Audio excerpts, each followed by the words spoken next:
जादुई नारियल पानी। हरिया नाम का एक आदमी नारियल बेचा करता था। वो हर सुबह भगवान का धन्यवाद करता, फिर अपने माता पिता से मिलकर उनका आशीर्वाद लेता और फिर नारियल बेचने जाता था। एक दिन हर रोज की तरह हरिया ने नारियल पानी की ठेली लगाकर उसमें वो नारियल पानी बेच रहा था। तभी वहाँ एक भिखारन आती है।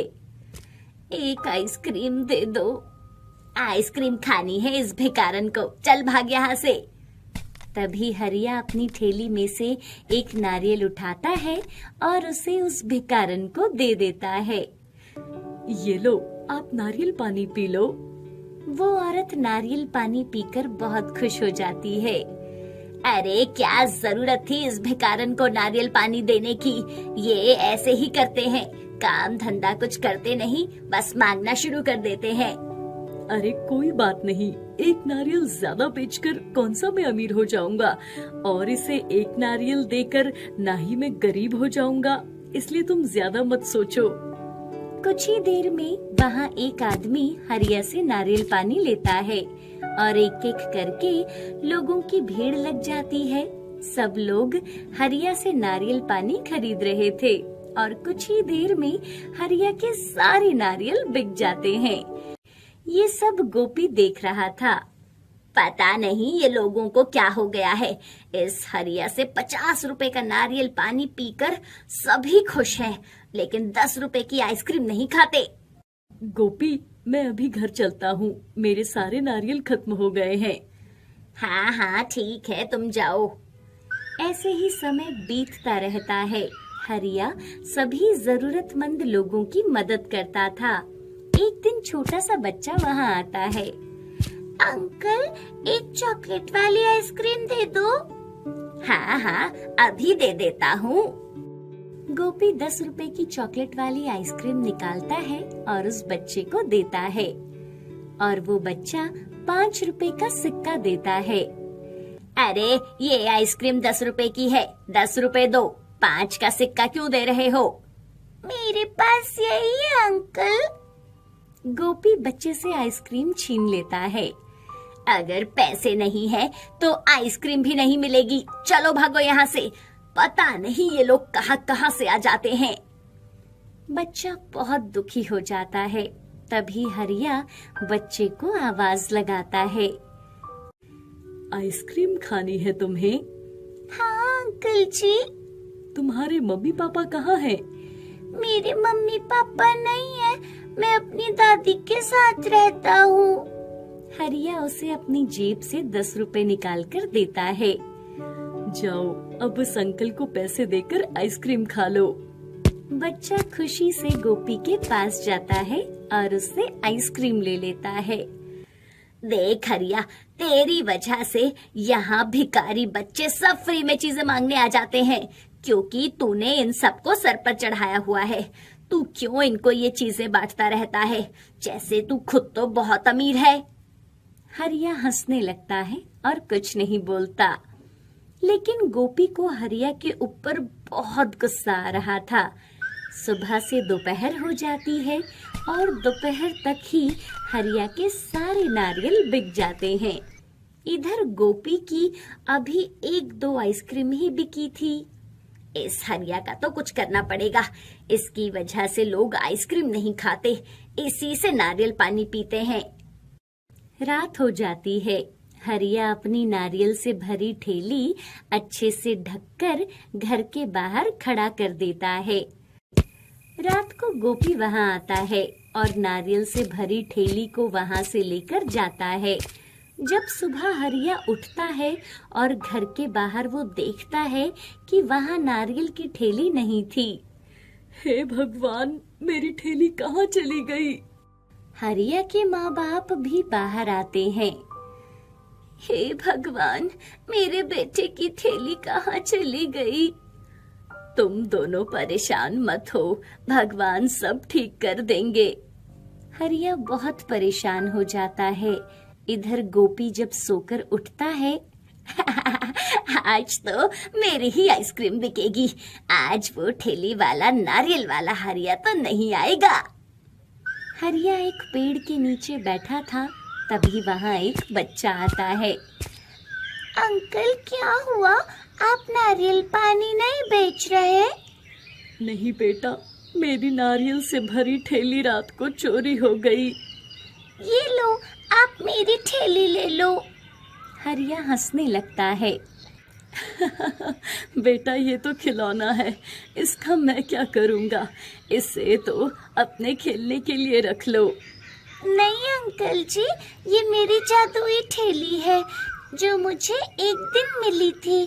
देखना, आपके साथ सब कुछ अच्छा होगा। हरिया उस खिलौने को लेकर अपने घर आता है और अपने कमरे में रख देता है। रात को सब सो जाते हैं। जब सुबह हरिया उठता है तो वो देखता है कि घर के बाहर नारियल से भरी ठेली पड़ी थी। माँ, बाबा, देखो मेरी ठेली मिल गई। बेटा, भगवान कभी किसी का गलत नहीं करता। हरिया अंदर आता है और वो देखता है कि वो जादुई खिलौना वहाँ नहीं था। ये पक्का उस जादुई खिलौने वाली ठेली से हुआ है जो मुझे उस बच्चे ने दी थी। हरिया अपनी ठेली लेकर नारियल पानी बेचने जाता है। सुबह से शाम हो जाती है। हरिया बहुत से नारियल पानी बेचता है, लेकिन अभी भी उसकी ठेली में उतने ही नारियल थे। ये तो जादुई नारियल है, ये तो खत्म ही नहीं हो रहे। मैंने सुबह से इतने सारे नारियल बेच दिए, लेकिन अभी तक ये उतने के उतने ही हैं। लेकिन ये गोपी आज क्यों नहीं आया? मैं उसके घर जाकर उसे बताकर आता हूँ कि मेरी ठेली मिल गई है। हरिया जब गोपी के घर पहुँचता है तो गोपी उदास होकर घर में बैठा था।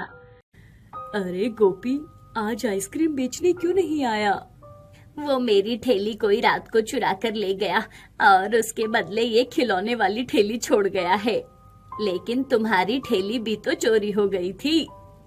हरिया वो खिलौना देखकर सब समझ जाता है कि उसकी नारियल की ठेली गोपी ने चुराई थी और आज जादुई खिलौने ने गोपी की ठेली गायब कर दी। तुम्हें कैसे पता कि मेरी ठेली चोरी हो गई थी?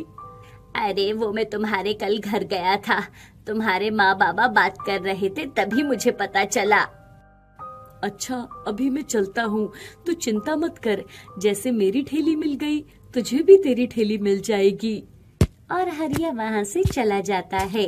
गोपी को अपनी गलती पर बहुत अफसोस होता है। मैंने हरिया की ठेली चोरी की और भगवान ने मेरी ठेली ही चोरी करवा दी। अब मैं क्या करूँगा? हे भगवान, मुझे माफ कर दे। अब से कभी भी मैं किसी का नुकसान नहीं करूँगा। हरिया को अब जादुई नारियल मिल गए थे जो कभी खत्म नहीं होते थे। अब तो हर रोज बहुत सारे नारियल पानी वो बेचता और खूब पैसे कमाता था। धीरे धीरे हरिया के घर के हालात सुधर जाते हैं। अब उसके घर में जरूरत की सारी चीजें थी, बड़ा घर, बड़ी गाड़ी। अब हरिया एक दुकान ले लेता है जहां वो आराम से बैठकर नारियल पानी बेचा करता था और जरूरतमंद लोगों की मदद किया करता था। आरती अपनी बेटी राधा और अपनी सास के साथ सूरत में रहती थी।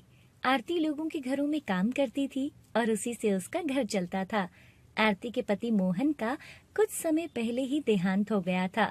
मोहन के जाने के बाद अब आरती ही घर का खर्च उठा रही थी। माँ जी, आज मुझे काम पर जल्दी जाना है।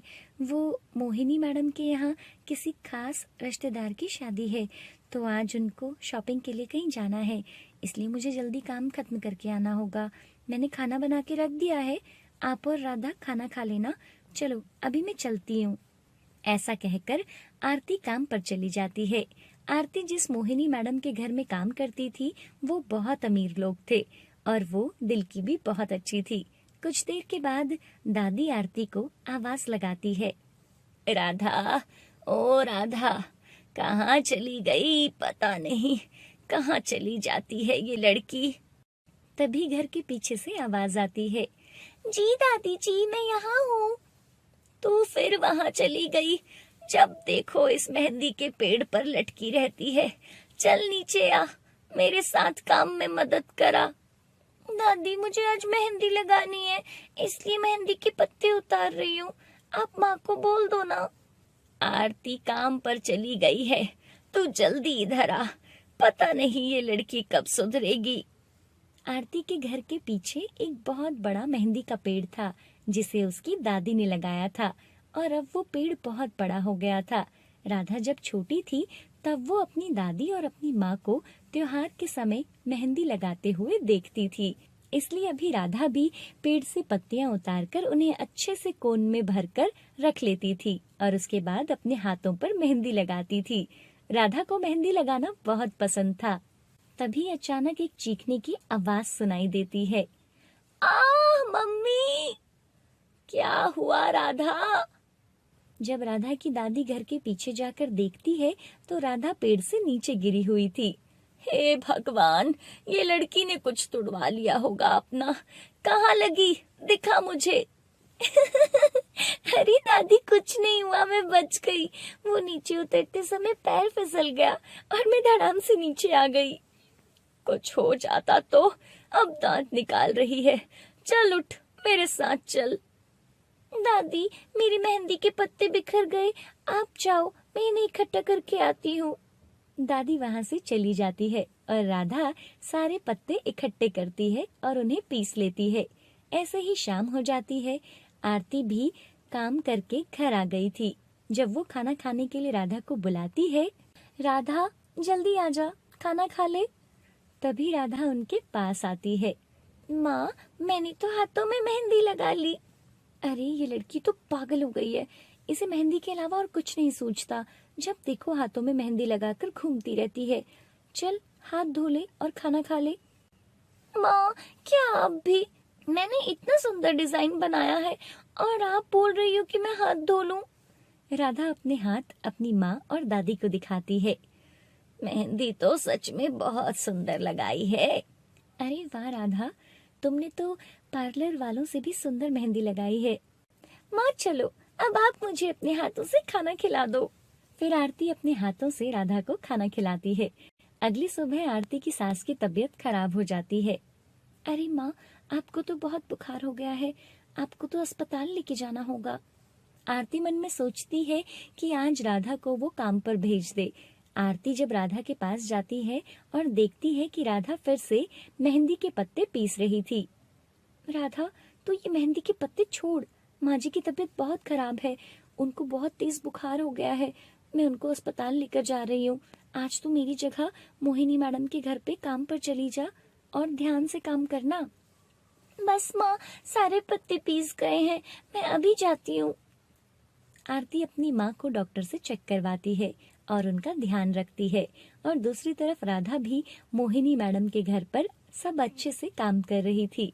तभी राधा को मोहिनी मैम की आवाज सुनाई देती है। वो फोन पर किसी से गुस्से से बोल रही थी। देखो, मैं तुम्हारा पार्लर बंद करवा दूंगी। तुम लोग ऐसे मौके पर मुझे मना कैसे कर सकते हो? मैं तुम लोगों को नहीं छोड़ूंगी। और वो गुस्से से फोन काट देती है। राधा उनको परेशान देखकर उनके पास जाती है और पूछती है, क्या हुआ मैडम जी, आप इतनी परेशान क्यों हो? मुझे कल शादी में जाना है और मैंने आज घर में पार्लर वाली को बुलाया था मेहंदी लगवाने के लिए, लेकिन ऐन मौके पर इन्होंने मुझे मना कर दिया। बोल रहे हैं कि शादियों की वजह से पार्लर में बहुत लोग आए हुए हैं, इसलिए वो यहाँ आकर मेहंदी नहीं लगा सकते। मैडम, अगर आप चाहें तो मैं आपको मेहंदी लगा सकती हूँ। क्या, तुम और मेहंदी? हाँ मैडम जी, मैं बहुत अच्छी मेहंदी लगा लेती हूँ। मैंने 2 दिन पहले ही अपने हाथ में मेहंदी लगाई थी, ये देखो। आप चिंता मत करो, मैं आपको बहुत अच्छी मेहंदी लगाऊंगी। मोहिनी को राधा की मेहंदी अच्छी लगी। मैंने कल घर पर कुछ मेहंदी के कोन बनाए थे, मैं वो लेकर आती हूँ। मोहिनी अपनी ड्राइवर को राधा के साथ भेज देती है और वो दोनों घर से मेहंदी लेकर आते हैं। राधा मोहिनी मैडम के हाथों पर बहुत सुंदर डिजाइन बनाती है। राधा ने जो मोहिनी मैडम के हाथों पर मेहंदी लगाई थी वो बहुत सुंदर थी। राधा, तुमने तो बहुत सुंदर मेहंदी लगाई है, ऐसे सुंदर डिजाइन तो पार्लर वाले भी नहीं लगाते। तुमने तो कमाल ही कर दिया। ये लो तुम्हारी मेहनत। नहीं मैडम जी, मैं ये नहीं रख सकती। अरे क्यों नहीं रख सकती? ये तो तुम्हारी मेहनत की कमाई है। मेरी उस पार्लर वाली के साथ 1100 रुपए की बात हुई थी, वो तो आई नहीं मेहंदी लगाने। अब मुझे तुमने मेहंदी लगाई है तो ये पैसे तुम्हारे हुए ना। फिर राधा वो पैसे रख लेती है और मोहिनी ड्राइवर को राधा को घर छोड़ने को बोलती है। राधा आज बहुत खुश थी क्योंकि उसे पहली बार किसी काम के लिए इतने पैसे मिले थे। राधा घर पहुंचकर पैसे अपनी माँ को देती है। राधा की माँ और दादी भी बहुत खुश हुए थे। दूसरी तरफ मोहिनी की मेहंदी बहुत अच्छी लगी थी। शादी में सब मोहिनी की मेहंदी को बहुत पसंद करते हैं और उससे मेहंदी वाली के पार्लर का एड्रेस भी मांगते हैं और उन सब लेडीज को वो राधा के बारे में बताती है। सब दुल्हन की मेहंदी से ज्यादा मोहिनी मैडम की मेहंदी की बातें कर रहे थे। अगले दिन मोहिनी अपने दोस्तों के साथ राधा के घर जाती है। अरे मैडम जी, आप यहाँ? राधा, तुम्हारी लगाई हुई मेहंदी को शादी में सबने बहुत पसंद किया, इसलिए मेरी ये दोस्त अपनी बेटी की शादी के लिए मेहंदी की बुकिंग कराने के लिए तुम्हारे पास आए हैं। राधा और उसके घर वाले ये बात सुनकर बहुत खुश होते हैं। अब राधा लोगों को मेहंदी लगाती थी जिसके बदले उसे अच्छे पैसे भी मिलते थे। अब राधा का काम बहुत अच्छा चल रहा था।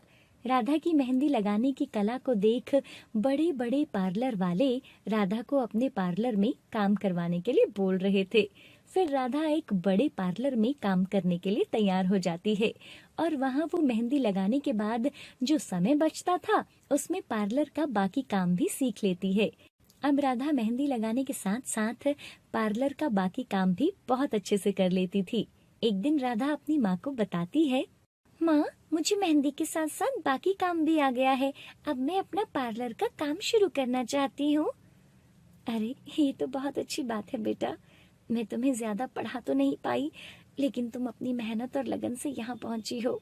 तुम्हें जो सही लगे वैसे कर सकती हो। मैं तुम्हारे साथ हूँ।